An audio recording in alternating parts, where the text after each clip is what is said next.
All right, we'll go ahead and call this meeting to order. Ms. Perry, will you please call the roll for us? Mayor Holly Berry. Here. Vice Mayor Stephanie Here. Commissioner Jamie Fairbanks Harvey. Here. Commissioner Pete Phillips. Present. Commissioner Hayes Wilkinson. Here. For today's invocation, I'd like to welcome Ryan Jeffcoat, Minister of Students and Families, Red Bank Baptist Signal Campus. Is Mr. Jeffcoat here? Okay. No. If he's not present, then we'll have a moment of silence. Please join me in a moment of silence to reverently collect our thoughts, pray, and ready ourselves for this meeting and the duties to which we have been called.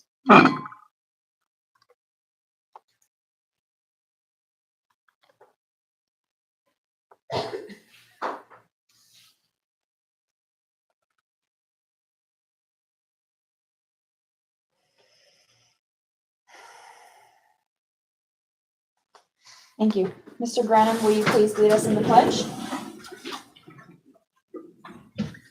I pledge allegiance to the flag of the United States of America and to the republic for which it stands, one nation, under God, indivisible, with liberty and justice for all.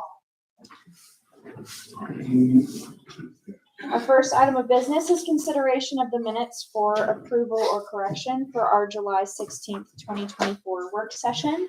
Do we have any corrections? If not, do I have a motion to approve as written? I'll move. We have a motion from Commissioner Phillips. Do I have a second? I'll second. We have a second from Commissioner Fairbanks Harvey. All in favor? Aye. Any opposed? Motion carries. Next, the minutes for our July 16th, 2024 commission meeting. Any corrections? If not, do I have a motion to approve as written? I'll move. We have a motion from Vice Mayor Dalton. Do I have a second? I'll second. We have a second from Commissioner Wilkinson. All in favor? Aye. Any opposed? Motion carries. Last one, July 16th, 2024 Beer Board meeting minutes. Any corrections? Do I have a motion to approve as written? I'll move. We have a motion from Commissioner Phillips. Do I have a second? I'll second. We have a second from Vice Mayor Dalton. All in favor? Aye. Any opposed? Motion carries. My mayor's report today, I just wanted to remind everyone that next Friday, August 16th, will be our next community movie night at the Red Bank Community Center. The Super Mario Brothers will be showing at 7 p.m. There will be a dinner and dessert, food truck, and free popcorn while supplies last.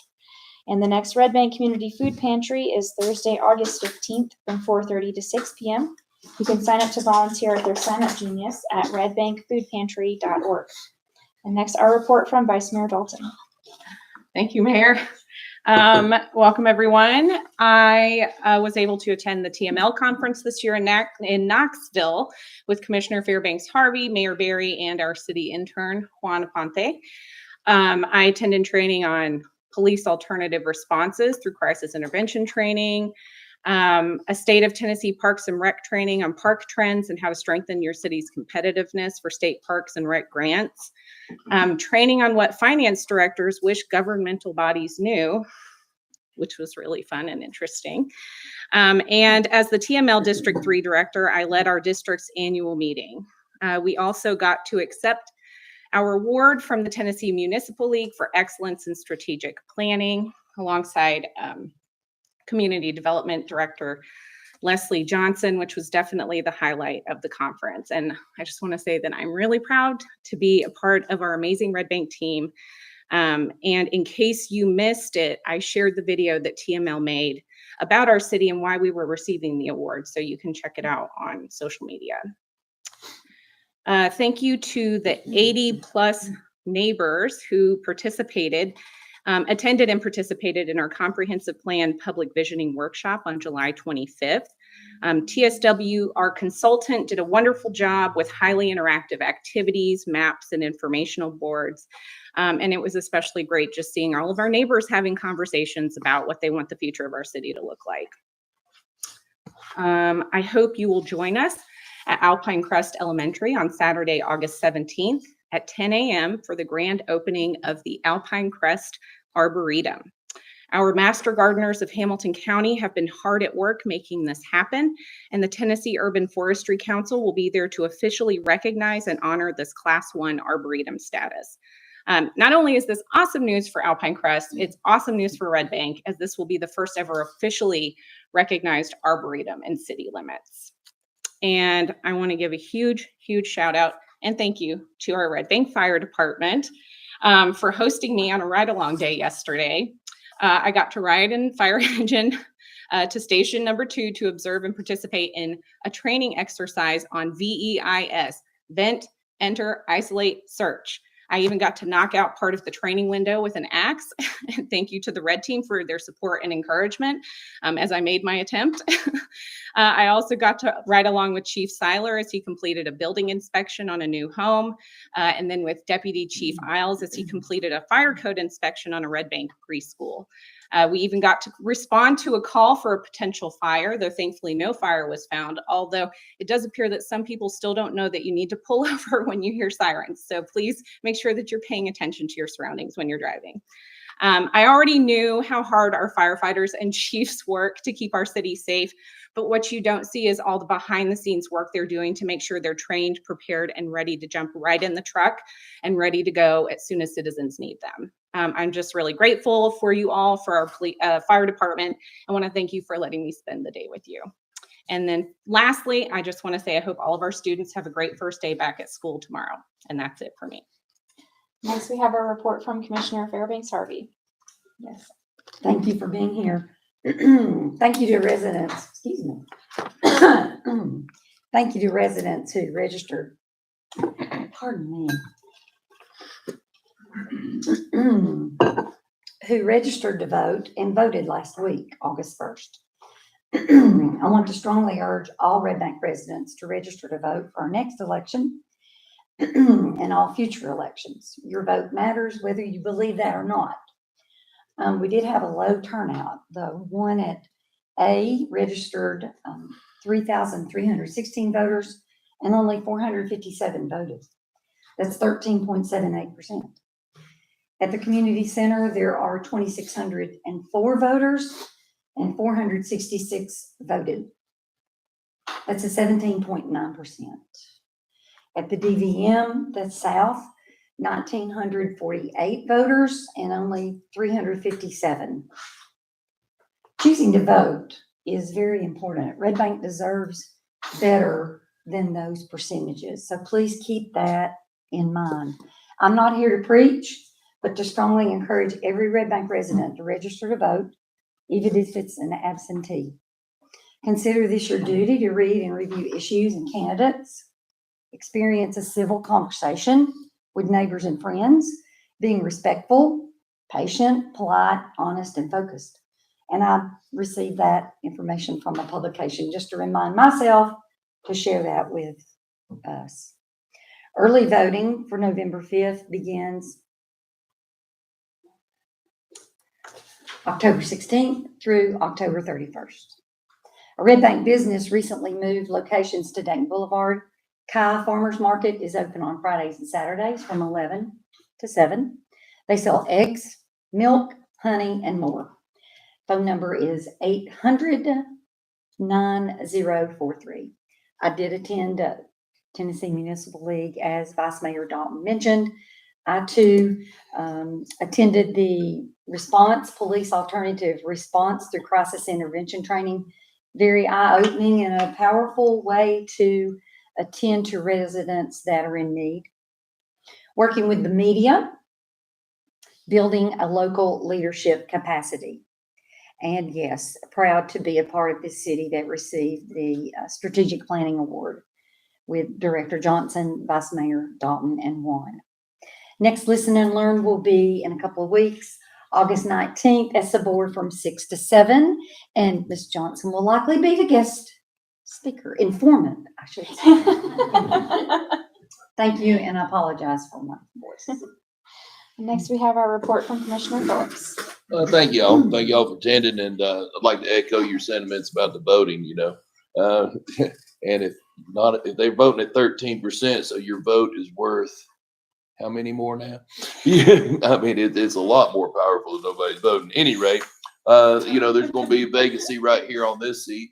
And the one thing I wanted to do before I did end my term and everything was congratulate the council and the board for our strategic planning.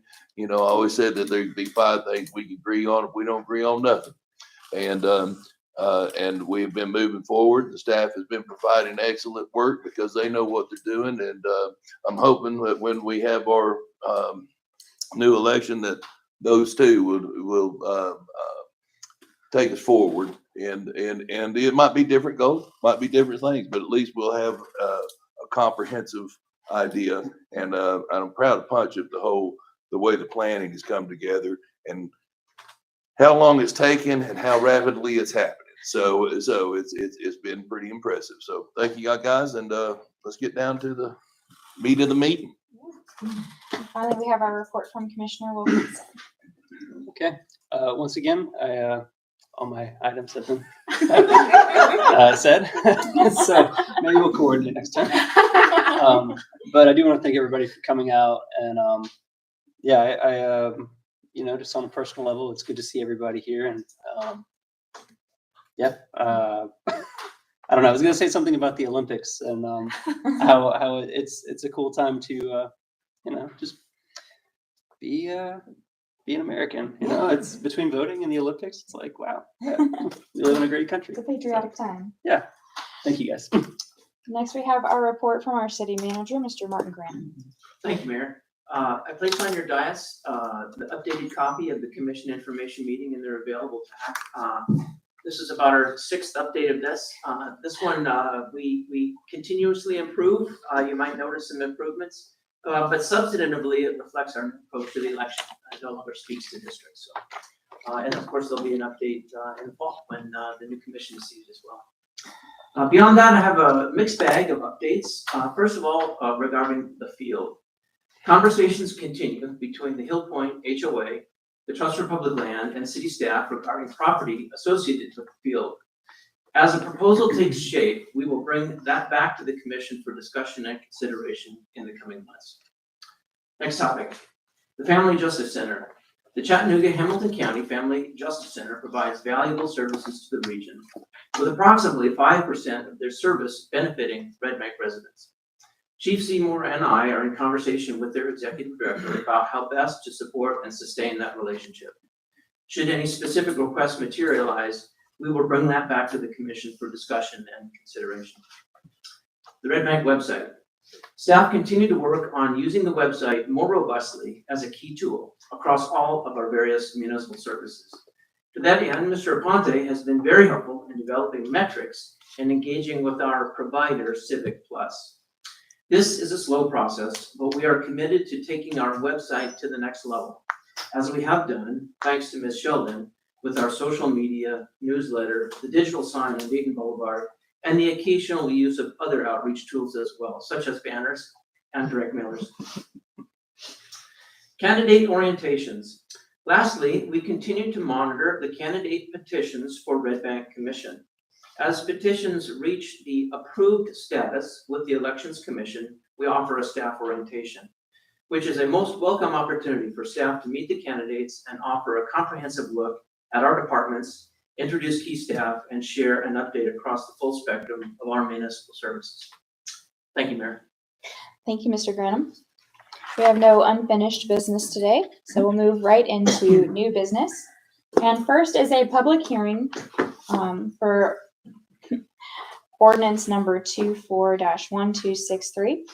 An ordinance of the city of Red Bank, Tennessee, amending the zoning ordinance and maps of the city to rezone property located at 200 West Euclid Avenue from R1 residential to RTZ residential townhouse 0 lot line.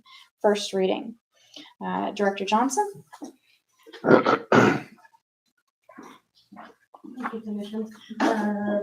The property owner is requesting to be rezoned from R1 to RTZ with the intent of subdividing the parcel for construction of 2 new single-family homes. Included in your packet is a rough site illustration of his intent. I think I gave that to you earlier to pass out.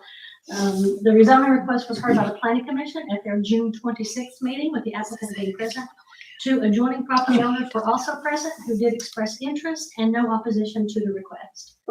Both SEPTE staff and our community planner recommend in favor of the rezoning. In addition to planning commission's recommendation and approval, they did add the condition for single-family detached structures only. Property owner had not expressed any concerns with that condition. Okay, thank you very much. Any questions for Deputy Director Johnson? Okay, is the applicant present? Yes. Please come forward, sir. Thank you for joining us tonight. Anything you'd like to add about your application? No, basically, we're gonna, I'm gonna divide it off and build two houses like, the company I work for, we built two up on P Street, 249 and 251. It'll be the same houses. Okay, So basically, it'll be single families, two lots. There'll probably be 45 foot wide lots. And I think the minimum's 35, but I'm just gonna make them as big as I can, so okay. to fit into the surrounding And will these be for sale or for rent? percent. For sale. Excellent. Any other questions for the applicant? And Ms. Johnson said you reside in one of them right now. I live in 200 West Euclid Avenue. I've lived there for 17 years. I'm not going anywhere. I love it here. So a newbie, you got a newbie. Yeah. You haven't lived here for a generation. I I'm lived just on kidding. Berkeley Oh, first. wonderful. When I got married, I had a little 900 square foot house with me and my two stepchildren and my daughter. Oh, wow. And then we just fell in love with the 200 West Euclid house. It's a great neighborhood. The upstairs is 900 square feet, so the rest of it was bonus. Absolutely. Well, if this goes through, you'll have a lot less lawn to mow, I think. That's Yeah, what yeah. I'm looking for. I actually need to mow it. I went on vacation. I hadn't had a chance. It rained so much before I left. I didn't have time. It'll be mowed next day. And some new neighbors too. Yeah. All right. Thank you very much. Thank you. I'll go ahead and open this public hearing. Is there any residents who would like to speak regarding the rezoning of 200 West Euclid? Okay. If there's no one who would like to speak, then I will close the public hearing, and then we'll move on to see if I have a motion to approve this rezoning. I'll move. We have a motion from Vice Mayor Dutton. Do I hear a second? Oh, I'm sorry, Mr. Stolz. The conditional nature of the recommendation is not in the printed ordinance. So before we have a motion to approve the ordinance, we need a motion to amend the. I think we just had a discussion about this at the bench a few minutes ago. I think Vice Mayor Dalton did find that language in the printed ordinance, but it was not in the place to be expected. Does it have to be in the second part? Yes. Is that what you're saying, Mr. Oh. Stoltz? Okay. Yeah, and then the ordinance will need. Okay. Applicant will need to sign off.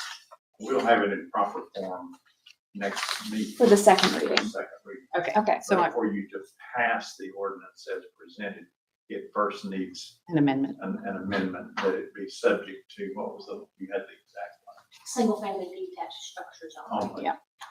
I'll make a motion to amend and add the condition that the houses are single-family detached structures only. Okay, do we have a second on that motion? Also, We have a second from Commissioner Wilkinson. Any further discussion? All right, we just had our public hearing, so if there's no more comments, then we'll call the vote. Or I'll ask Ms. Perry to please call the roll for us. Mayor Barry, Yes. Vice Mayor Dalton, Yes. Commissioner Fairbanks Harvey. Yes. Commissioner Phillips, Yes. Commissioner Wilkinson. yes. All right, motion carries on first reading, and there will be a second reading at our next meeting. Next on our You business. you can now have a motion to pass the ordinance as amended. Oh, I'm sorry. You're right. We just we did a motion to amend, and now we need a motion to pass the amended. I'm so glad you're here with us today. It's almost like you keep us out of trouble. Yes. All right. As our city attorney has said, we have now passed the motion to amend the ordinance. Do I have a motion to pass the ordinance as amended? I'll move. All right, we have a motion from Vice Mayor Dalton to that effect. Do I have a second? I'll second. We have a second from Commissioner Fairbanks Harvey. All right, Any further discussion? All right, and that, now the first one didn't need a roll call vote because it was amendment, No, you didn't. right? Well, That's my fault. that was a bonus. Yeah. So I will need Ms. Perry to, call the vote again, please. Mayor Barry, Yes. Vice Mayor Dalton. Yes. Commissioner Fairbanks Harvey, Yes. Commissioner Phillips, Yes. Commissioner Wilkinson. Yes. Okay, now the ordinance, is passed on, carries on first reading, and we will have a second, vote, second reading and a vote at our next meeting. Thank you, Mr. Stolz. Well done. Moving on to resolution number 24-1710, a resolution of the Board of Commissioners of the City of Red Bank, Tennessee, authorizing the purchase of 2,000 feet of 5-inch supply hose from Tennessee Fire Equipment in the amount of $19,975 for the Red Bank Fire Department. Chief Seiler. Good evening again. Good evening.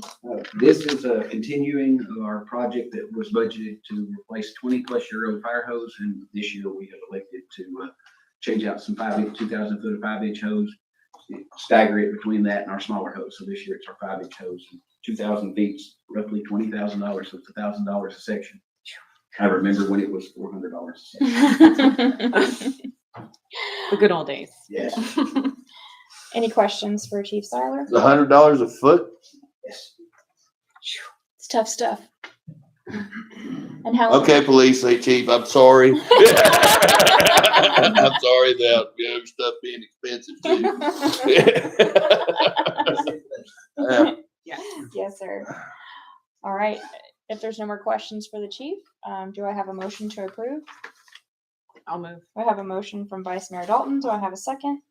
Second. We have a second from Commissioner Wilkinson. Any further discussion? Any comments from the residents present? If there's no more comments, we'll call the vote. All in favor? Aye. Any opposed? Motion carries. Next is resolution 2-1711, a resolution of the Board of Commissioners of the City of Red Bank, Tennessee, authorizing the purchase of 6 2025 Police Interceptor utility all-wheel drive vehicles not to exceed the amount of $270,000 from Lonnie Cobb Ford for the police department. Chief Seymour. Good evening, Good Commissioner. evening. Of course, this request is not new. We had extensive discussions during the budget process, for this. So this is really just formalizing the actual purchase approval for that based on the current fiscal year that y'all had approved. So just kind of a basic recap. This is to replace some aging vehicles right for the next 2 years is the intent of this. This is also not just one lump sum. This is a loan that we'll be getting this year, which our finance director is working on as we speak, researching that. So that's really what this is for. So I think based on 3 to 4 years, which I forget which, but it is budgeted this amount there as well. All right. Any questions for the chief? You said, you said this is for the next couple of years, right? So I think the intent was that you weren't going to have to request new vehicles in the next budget cycle, right? Right, and this is just, we're kind of preempting our capital improvements plan, right? And so, the idea is there, instead of buying 2 or 3 cars each year, we try to buy a little bit larger number every 2 to 3 years as well, so. And part of the reasoning behind that, if I recall from our budget discussions, was that you get a little bit of a kind of a bulk discount, especially on the outfitting portion, if you do more vehicles at once. Right, and it's a lot less time that staff has to spend on outfitting cars, because it's well, as other department directors can even tell you as well, you take one vehicle and there's multiple steps, because next time I'm going to be here asking for other equipment that has to be approved and all that. Then you have to, different vendors that you have to bounce for. So it takes a lot of time for sure. And so by doing it once every couple of years instead of almost year round every year, it gets very time consuming. These 6 are identical vehicles. Yes. Well, one's different. One will be kind of administrative, and then 5 will be used for patrol as well. Got yourself a new car. We had a detective car that was wrecked, and so we got a backfill and get that figured out. So. Okay, cool. part of the reason I recall for the number of vehicles being requested this time is also that you have a lot of vehicles aging out at this moment because of the VW recall. Correct, right.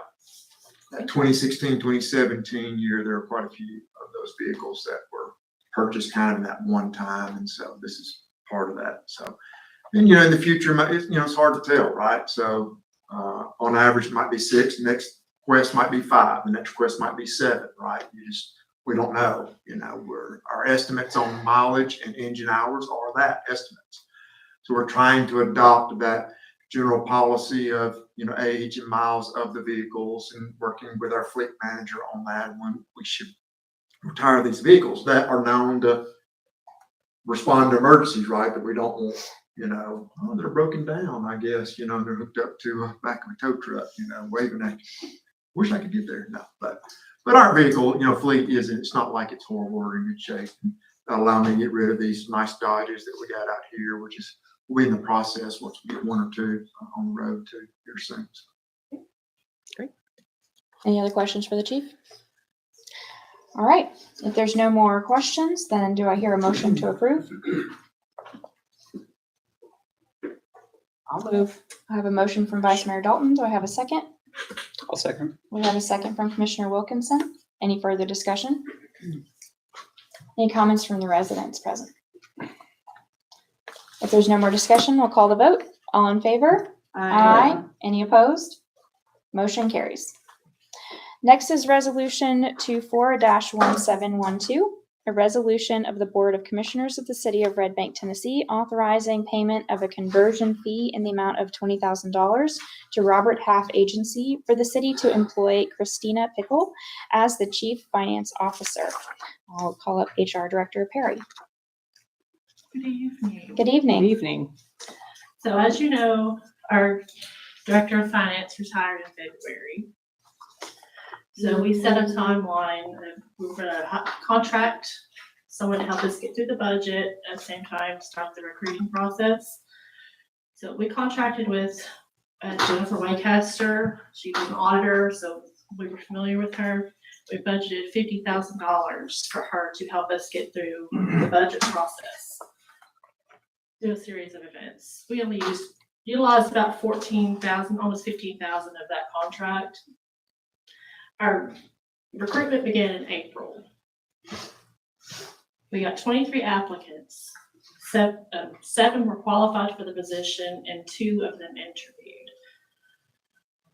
When Jennifer left us, we engaged with Robert Half Recruiters and Employment Agency, and they loaned us somebody to help us pick up where Jennifer left off. That's Christina Pickle. And she began as our interim CFO on May 16th.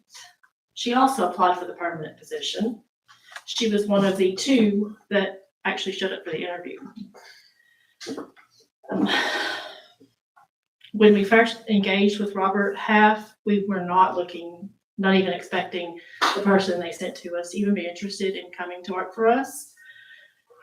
But they had a conversion fee written into their contract. They want 50% of her salary that we're going to offer her, which would have been $40,000 in this predicament. I was able to negotiate them down to $20,000, which would be $40,000. I'm sorry, $20,000. And she'll have a start date of September 1st. If you take the $14,725 that we paid out to Jennifer and add the approximately $34,000 we'll have paid to Robert Half for Christina's services, it's $48,725. So it's still going to be less than what we had budgeted for the Lancaster contract. So I'm asking the commission to allow us to pay this $20,000 conversion fee because Christina has picked up and made the position her own already. She's already made some changes that needed to be changed.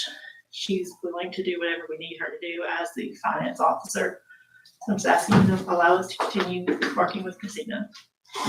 Now, I think I recall you mentioning that Mr. Alexander, our former CFO, approves of this pick as well. Absolutely. As city manager Graham likes to say, he's over the moon.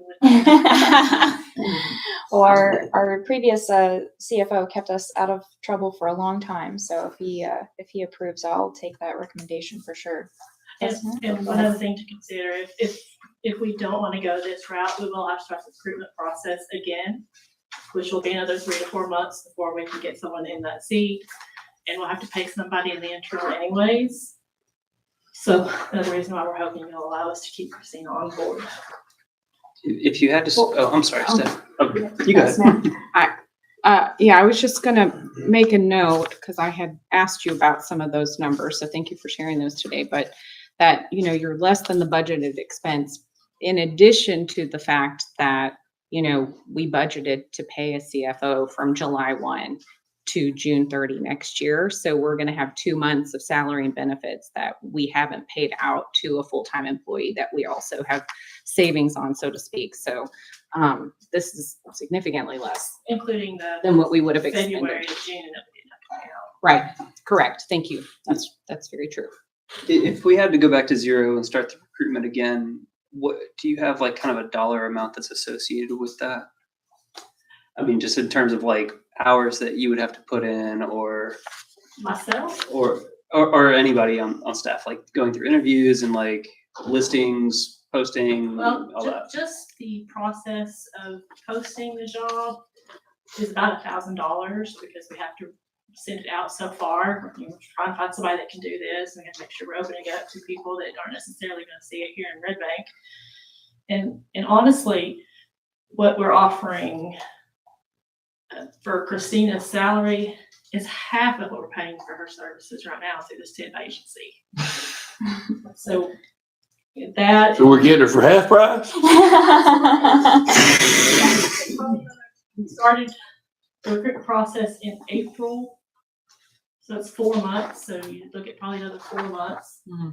And considering we got 23 applicants, only 7 were qualified and only 2 actually came for an interview. We're going to have to do some more probing to find more applicants. Well, to answer your question, I know what it used to cost me to hire one. And if you made the bad hire, I know what that cost too. So, just saying, it's about comparable for that type of what do they call that? Commiserate salary kind of thing. That's about what the hiring cost is. That's why this makes sense in my head. It's like we have a sure thing right here versus toss up. So. Chief, would you like to add something? I was on the interview panel selection along with Director Johnson, and I know we come with full support of this position. I think it'd be very valuable for the city that this is, I think, a deal. By the time we advertise, look for another one. Who knows? In the meantime, we're still paying for an interim, for filling that. So the cost is going to be there one way or the other. But we strongly feel like that we have a very good applicant that applied and has shown herself very strong, has engaged with staff, and we've all been pleased with her interactions and where we're going as a city financially. Thank you. But she did a really good job presenting that. Showing support. When all this started, did you realize there was a fee connected to the temporary assignment? We didn't realize it because, like I said, we weren't even looking for them to provide us with a permanent person. They were just going to give us someone in the interim until we found someone. And honestly, she didn't even know there was a fee associated. Right. We wanted to hire her. Right. She loves us. Who wouldn't? Well, I'd like to add that there's also, in addition to the recruitment cost and delay, there's also training and onboarding of that person. If we were to hire someone other than Ms. Pickle, we'd have to start from ground zero with training that person versus she's already been, onboarded and trained, and she's been already working with us for some time now and can seamlessly move forward, integrate into our budget. And way to negotiate cutting their salary in half, cutting her salary in half. Yes. Thank you. Great work. All right. Any other questions for Ms. Perry? All right. If there's no more questions, then do I have a motion? Oh, thank you. No, we haven't done a motion yet. Yeah. Do I have a motion to approve? I'll move. We have a motion from Commissioner Wilkinson. Do I have a second? I'll second it. We have a second from Commissioner Phillips. Any further discussion? Any comments from the residents present? If there's no more comments, we'll call the vote. All in favor? Any opposed? Motion carries. Welcome, Ms. Pickle. All right. Crispy pickle. Next, we have Resolution 24-1713, a resolution of the Board of Commissioners of the City of Red Bank, Tennessee, authorizing the purchase of 10 Motorola APX 1500 enhanced in-cab radios and accessories, and 9 Motorola APX 900 handheld radios from Motorola Solutions for the total amount of $68,781.42 for the Public Works Department. Director Tate. Thank you, Mayor. Commissioners, the Public Works Department in years past has been the recipient of hand-me-down radios for fire and police. That doesn't say they don't require maintenance, battery replacement, and reprogramming, because we don't operate on the same channels all the time. And what I've presented here in this resolution is the purchase of 10 in-cab and 9 handheld radios for the Public Works, for the Street Department, for the Street Division, the Solid Waste Division, and the Stormwater Division. And these were all budgeted in each of those different divisions. And this will give us sufficient radios that we can stay in contact. I will tell you that in January 15th and 16th, when we had a winter storm event here, we took the few radios we had and found out that they weren't sufficient to get the job done. I had a salt spreader and several pickup trucks out cruising around town in snowy and icy conditions. And the employees were having to rely on their personal cell phones for communications. And so I made the decision then that this will be a priority for this budget year. And I'm asking for your approval to purchase these radios under a state contract. They're common to the fire and police and other municipalities used across the state. Motorola is a good brand. And as I said before, these were budgeted for this fiscal year. Thank you very much. Any questions for Director Tate? All right, if there's no questions, then do I have a motion to approve? I'll move. We have a motion from Vice Mayor Dalton. Do I hear a second? I'll second. We have a second from Commissioner Wilkinson. Any further discussion? Any comments from the residents present? If there are no more comments, we'll call the vote. All in favor? Any opposed? Motion carries. Next resolution, number 24-1714, a resolution of the Board of Commissioners of the City of Red Bank, Tennessee, authorizing an application for the 2024 firefighting support grant of up to $1,000 under Tennessee American Water for the fire department. Chief Seiler. Good evening again, Commissioners. This is a grant that the Tennessee American Water Company has every year. And every year we come to you to ask for permission to apply for it, and I'm asking for your permission to apply for it. So most years, I think you usually get it too. Yes, Every year. when they've done it for 3 and we've gotten it for 2. So, I saw an email on that. Yeah. yeah, I got like 4 today from Well, you need to work harder to get those other two. Go ahead. I'm just Vice Mayor. gonna note, it is 100%, no match. Yeah, no match required by us. It's 100%, $1,000. And do you have a specific plan for the use of those funds? Right now, we're thinking that window that you participated in breaking yesterday, we need another one, and they're about $3,500. Man, I'm so strong. We are thinking to use that as a help lower the cost in that training window. That makes sense. You broke our tool. Well, I just saw the car back in the spring.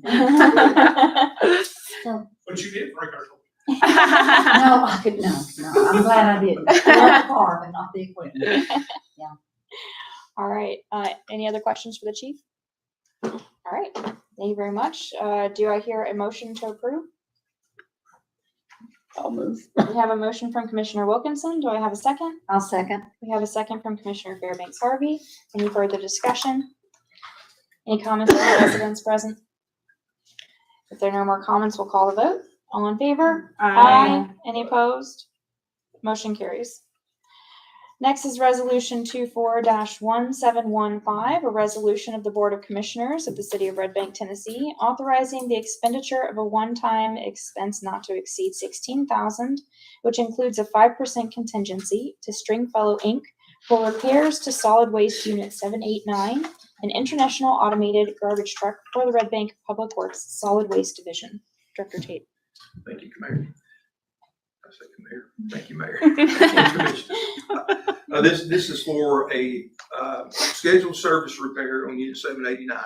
It's an automated garbage truck. It has a paddle in the middle that turns left and right about 345 degrees and packs the garbage. And from time to time, and according to Powell maintenance schedules, it requires 3-year service. And the supervisors noticed that it's had a little wobble in here lately. And so before it just completely disintegrates, we have chose to have it serviced in accordance with Howell recommendations with Stringfellow, which is a local Howell service center. And this was a budgeted item. This is routine maintenance in our maintenance fleet budget. So this is only coming to us because it exceeds the $10,000 threshold? Yes, Okay. Any questions for Director Tate? Do I hear a motion to approve? We have a motion from Commissioner Fairbanks Harvey and a second from I'll Vice second, Mayor Dalton. Okay. Any further discussion? Any comments from the residents present? If there's no comments, we'll call the vote. All in favor? Aye. Any opposed? Motion carries.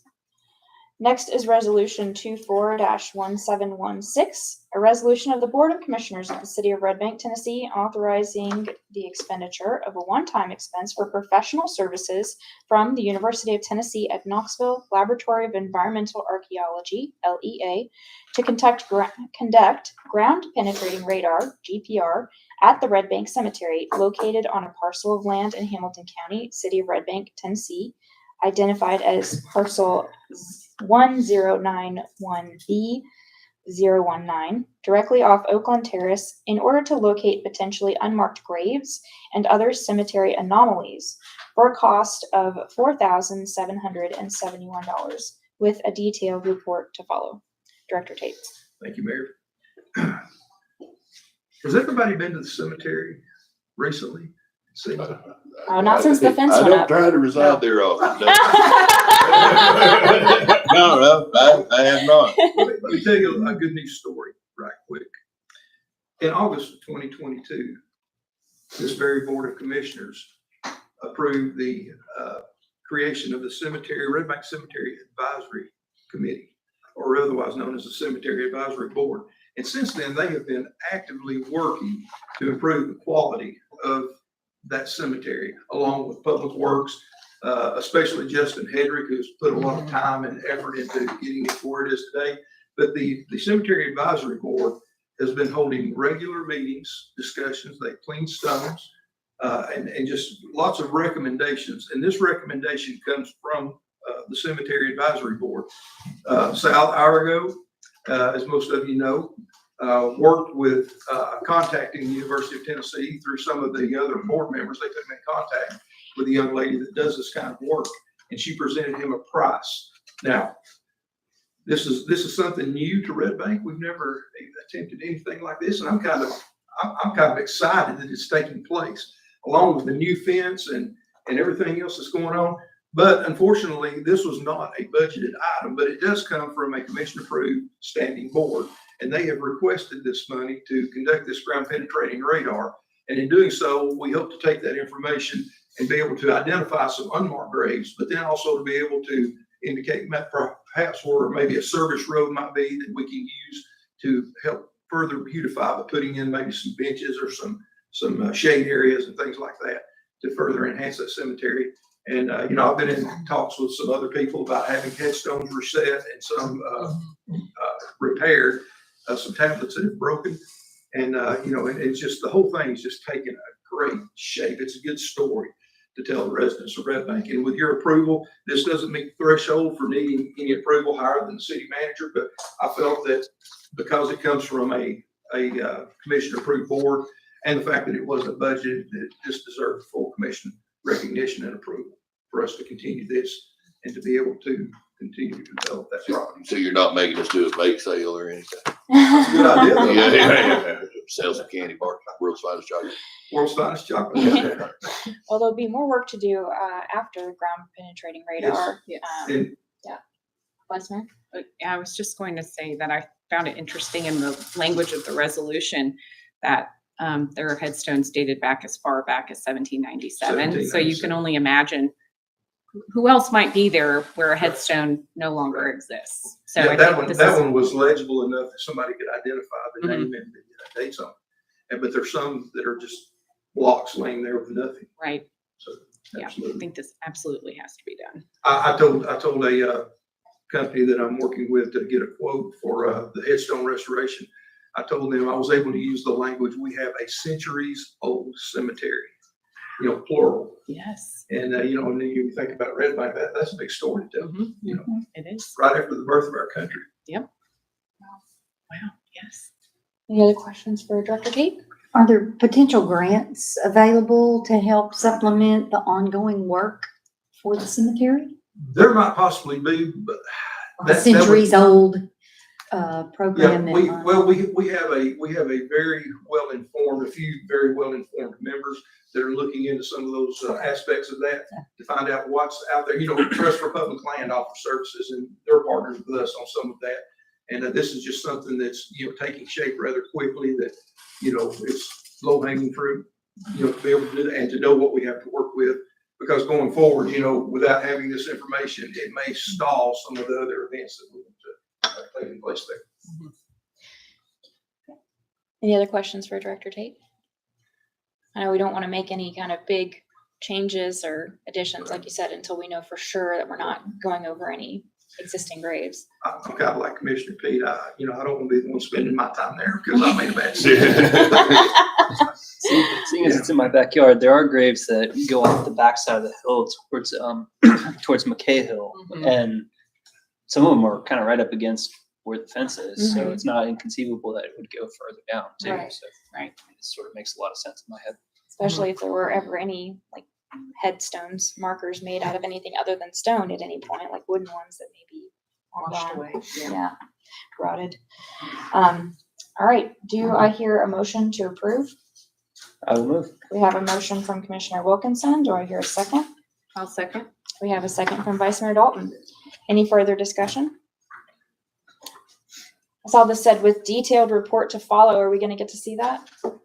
Yes, ma'am. I'll be more than happy to share that. I may ask the advisory board members to come. There's probably some that can speak better to this than I could. That would be Let's fascinating. get a presentation on. Mhm. Any other discussion? Any comments from the residents present? There's no more comments, then I'll call the vote. All in favor? Aye. Any opposed? Motion carries. Next resolution, number 24-1717, a resolution of the Board of Commissioners of the City of Red Bank, Tennessee to formally adopt a Parks and Recreation Master Plan as proposed by Kimley Horn Consultants and as revised and modified by the City Administration with the assistance of the Parks and Rec Advisory Board. Mr. Manager Gravy. Thank you, Mayor, and good evening, Commissioners. I want to start off first by giving a huge thank you to our Parks and Recreation Advisory Board. Some of them are actually here today. If you guys wouldn't mind standing up just so that we can thank you for all of your hard work.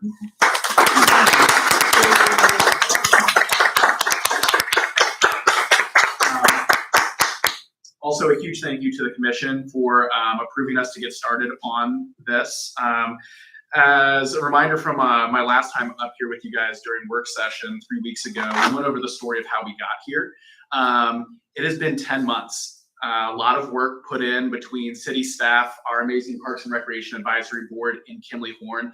Lots of revisions. And in fact, the copies that you have in front of you now that are dated August 6th, 2024, have some very minor revisions in them, such as things like page left intentionally blank, and a couple of other added pieces in there, but the substance has not changed from the last copy that you have. These copies are publicly available over the podium here and will also be online. So we've gone over the story of how we got here, the 10 months with a lot of different work, a lot of different planning. We are extremely proud of the product that we have. And once the commission votes to approve and adopt this, we will be able to use this for a lot of the things we've been speaking about tonight. We can use it to start going after small grants, such as arts grants for our Red Bank Active Older Adults program, which I plan to hopefully bring to you in the next either commission meeting in August or the first one in September, so that we can start getting some art programming going again for them. We can also look into using it for things that Director Tate had brought up about the sidewalk inventory. We can go after grants that are specifically linking parks to parks, such as the TAP grant, the Transportation Alternatives Program, where we could use this to back up and become competitive to help make some of those connection points to offset cost, where we won't have to look for them in other ways, as well as become competitive again for federal grants in the near future, like Director Johnson had spoke about for the conversion. So really, there's been 10 months of extremely hard work and a lot of planning. And once that chapter closes with your approval, we will open up the next chapter of diligently working to prioritize what is in this document and using it as the ammunition to become competitive for grants. Excellent. Thank you, Mr. Gravy. Any questions for our Parks Manager? I would just, I think, did you say, loads and loads of public input as well? Yes, loads and loads and loads of public input with 183, 883, thank you, survey responses, as well as our public engagement in May. And then not to mention the hours of work that the Parks and Recreation Advisory Board has put in, which represents different areas of Red Bank. And different areas of expertise as well. Yes, lots of different areas of expertise, from having a PhD on the board to having a nonprofit, to having Viking infrastructure, to having people from different land trusts, also Trust for Public Land. So we have a embarrassment of riches, as our city manager would say. We are certainly very fortunate for our volunteer Parks and Rec Advisory Board, as you said, has worked so hard on putting this document together. And there's gonna be a meeting on Saturday, September 21st on the property. That is related? not related to this. That will be for the small area study. Okay, TSW. And so again, this is one of, as has been mentioned many times tonight, it's the season of planning. And so this is one piece of the planning puzzle. The next two pieces are going to be the small area study and the comprehensive plan. And when all those things get put together, then we can start making different recommendations to the commission for how we will get this conversion taken care of. That's right. And tonight we're voting on whether to adopt the finalized version. Not to say that this isn't a living document, as we've discussed before. Updates and changes will be made in the future. But the Parks and Recreation Master Plan, as published here before us today, adopted. But our public input process and planning continues for our small area plan and comprehensive plan citywide, which this will inform. Yes, and this will give us a lot of backing for different things that we're looking to do. And when we find out what certain properties will be used from, we can use this as a playbook as well. And once this is adopted, one of the next things that the Parks and Recreation Advisory Board will be doing is coming up with a community engagement policy for Parks and Recreation Department for when we are looking to do large facility changes or bringing on new facilities. Okay. Any other questions for Mr. Gravy? Thank you very much. We appreciate your coming here tonight. Do I hear a motion to approve? I'll move. We have a motion from Vice Mayor Dalton. Do I hear a second? I'll second. We have a second from Commissioner Phillips, our planning champion. All right. Any further discussion? Any comments from the residents present? I'm Lawrence Miller. I live at 130 P Street. And I just want to thank the commissioners and Mr. Gravy and the staff here for putting together this document. It has multiple benefits to us. Of course, it will inform your decisions in many different ways, but this is the kind of thing that grant people look at. And they look to see, does this organization have its stuff together? And I think this is a great document that demonstrates. Thank you. Thank you, Mr. Miller. Any other comments from any residents present, including the Parks and Rec Advisory team members, if you have anything you want to add? I know you've already added quite a bit to this document, so don't feel obligated. We appreciate your time and effort. Oh, speak, please. I'm Gaston Farmer, 3408 Hartford Drive, and I just wanted to say to you all on the community at large that working with Jeffrey has been a really great experience.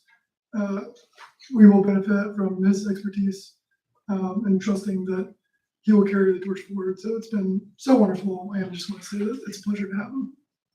Thank you, Mr. Thank Farmer. you. We appreciate your service to the city. Any other comments from any residents present? All right, if there's no more comments, then we'll call the vote. All in favor? Aye. Any opposed? Motion carries.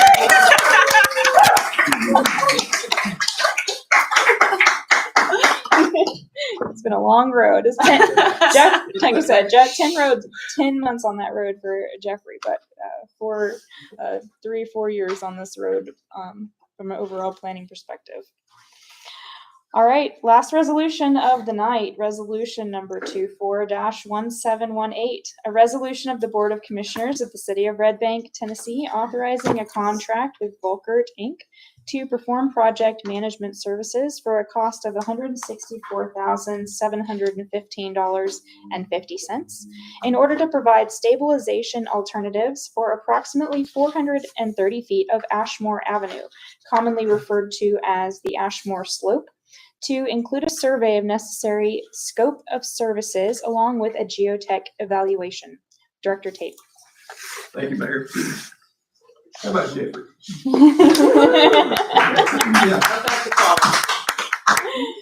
I'm glad I got to witness this. First ever. And now I get to stand up here and I don't want to be a party pooper. What I'm about to say, let's remember Jeffrey brought you the first ever Parks and Recreation. Hold that feeling in your heart, folks. But in the meantime, let me tell you about a stretch of Ashmore Avenue between 1802 and 1824 that has experienced a road shift 2 times in the last plus or minus 10 years. I know it had occurred shortly before I came here in 2014, and the same thing is happening again. In 2013, the city undertook an effort to make repairs to stabilize the road bed, and it lasted approximately 8 years. Now, what is happening is, and I didn't lay that out in my presentation here, but there is a area of Ashmore in this region that is natural drainage, and the water comes down. We have ditch lines on the upper side of the road, and then it drains off down into the lower side of the road. And it has been looked at in the past. Since my time here, I have hired Wiser Consultants to come and look at it.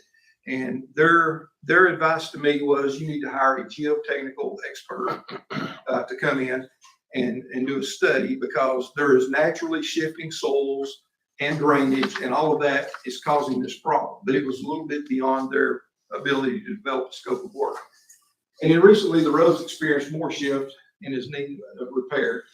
And Public Works has been steadily making repairs, doing crack line repairs, asphalting, and you'll see some pictures here in just a minute.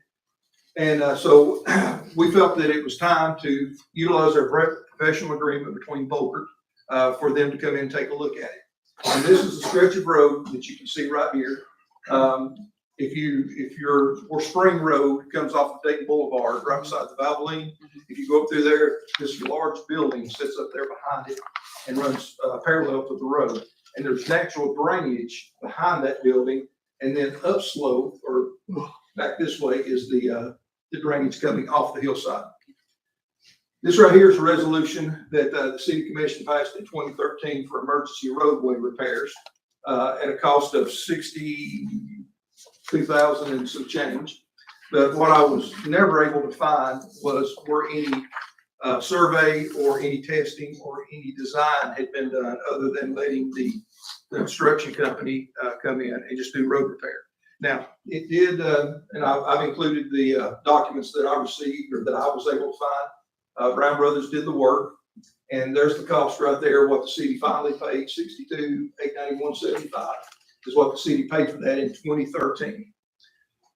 And then this was a company called Cannon Geotechnical that did the CEI, the construction engineering inspection of the work that was being done. And what I looked for was something from them where they laid out to the city what the repairs needed to be. And I was never able to find any more than these documents here, and the folks at Wiser even looked to see if they could find permits, maybe state permits or anything, and they couldn't find anything. And that's just Ken's report. And then this is what the road looks like. These are pictures of 2023 and early 2024. And you can see the hairline cracks. You can see the wide bands of crack sealing emollient that we put in there to keep the water out, to keep it from getting worse. And of course, you know, you can see there's multiple cracks. You can see there's big patches of asphalt where we've had to come in, where it's broken off and fix it. Now the road is drivable right now, but you know, how long do we let this go on? You know, when we know that there's an issue. And so that's the end of my slideshow. So this resolution, what I'm asking for is the total amount is $164,715.50. But if you'll remember, in April of 2022, the commission passed the ARPA spending plan resolution, and we had included $66,700 in that because we didn't know what we were actually looking at. We wanted to use some of that money to offset whatever cost this may have. And then having Volker come and take a look, and they put together a team of engineers, geotechnical experts, and you can read in the resolution the deliverables that they're going to provide for us. And they have come up with the cost of $164,715. Out of that, and taking ARPA money, it leaves an unpaid balance of $98,015.50. And then after conversations with the city manager and our interim CFO, it has been recommended that we pay for the remaining balance out of the general fund balance to offset this cost and go ahead and get this work done. Now, again, this will not fix the road, but this will tell us what we need to do to fix it, and hopefully this will be a permanent solution as opposed to just digging it up and laying it back down like it was before. You'd say the 2013 repaving was more of a Band-Aid solution. Yes, ma'am. If you have the time to look at Cannon's report, you know, they did inspect it in layers as it was dug out and put back in. They inspected in layers to make sure, I'm sure they were looking at things like, you know, it was being properly tamped and so forth and so on. But I didn't find any information, you know, that they did any kind of testing prior to. And the goal is that this $164,000 for the engineering and geotech evaluation is going to be, it's going to tell us what it's actually going to cost to repair the road. Yes, ma'am. My understanding was there's also maybe going to be a few different options presented to us in terms of how long the solution will cost for what price. Yes, ma'am. That's their intent. Once they get their studies completed, they hope to provide multiple options, multiple alternatives to what we can do. Okay. And is there grant funding available for the second, you know, the implementation part of this? There very well may be. By doing this will take, you know, I'm not sure exactly the length of time, but, you know, this will probably take many weeks, which will give us time to look for transportation grants that might offset this cost. And one actually popped up that we may be able to apply for. I'm not sure if it qualifies, but it's a state SPP program that has been offered in the past, and it just recently popped up on my computer in an email. So I'm going to take a deeper look at that to see if that's something that we can apply for that might help us offset this cost. But what this does, this expense here will give us options and give us time to source some funding to pay for this. If we spend this money, will this improve our competitiveness for potential grant funding? I certainly feel so. Because if we just went out and looked for grant funding and we didn't have any information to support what we were asking for, then we would probably just immediately be told no. But, you know, having that information to present as part of a grant application would certainly go a long way, in my opinion. Thank you. Did they give you a ballpark figure as to the length of time that this would take? No, they spoke about it in weeks. I did a Teams meeting about 3 weeks ago with the team, and they spoke about it in weeks. Maybe short months, but it's not like a 10-month period or anything like that. And then it also depends on how soon they can start. I have to notify them if the commission approves this, I'm going to notify them tomorrow that it was approved, and then they'll start their planning on when they could work us into their schedule. Did have one question. So you said you found the documentation from 2013. Are you aware if there were issues with it prior to that? I'm not that familiar with it. Okay. I do know that the city made the repairs, but Okay. I'm not sure prior to that, I'm not sure how long it had set. Or how long? set like Yeah. that. Yeah. Okay. But the 2013 documents did reference it as an emergency Emergency repair at the repair. time. Yes, ma'am. Right. Okay. Any other questions for Director Tate? All right. If not, do I have a motion to approve? I'll move to approve. All right, we got a I was motion. waiting on you, Miss Ashmore. I used to live in that area when I was a baby, so Yeah. I'll move. All right. Not your part of Ashmore, but I'm sure you travel it regularly. Or we have a motion by Commissioner Fairbanks Harvey. Do I I'll hear a second it. second? We got a second from Commissioner Phillips. Any further discussion? Any comments from the residents present? If there's no more comments, we'll call the vote. All in favor? Aye. Any opposed? Motion carries. We have now reached the time for citizen comments from Red Bank citizens for items not on this agenda. Mr. Grenham? Thank you, Mayor. This is the time for citizen comments. Please observe the rule. Comments are limited to 3 minutes or less, and the city recorder will operate a timer. Please respect her direction and conclude any comments as time expires. Comments should be addressed to the board as a whole and not to a particular commissioner, city staff, or the audience.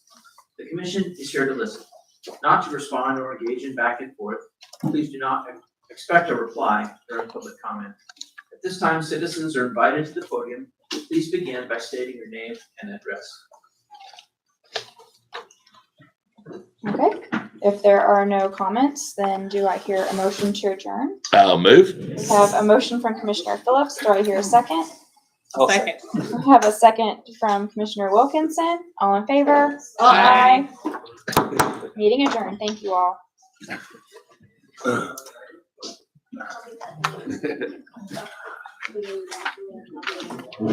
7:07, not bad for Honestly, agenda that goes to Jay. Yeah. I'm gonna put my plan underneath my pillow. I told Minnie, I was like, I'm pretty sure it's gonna be like 8 o'clock. Yeah.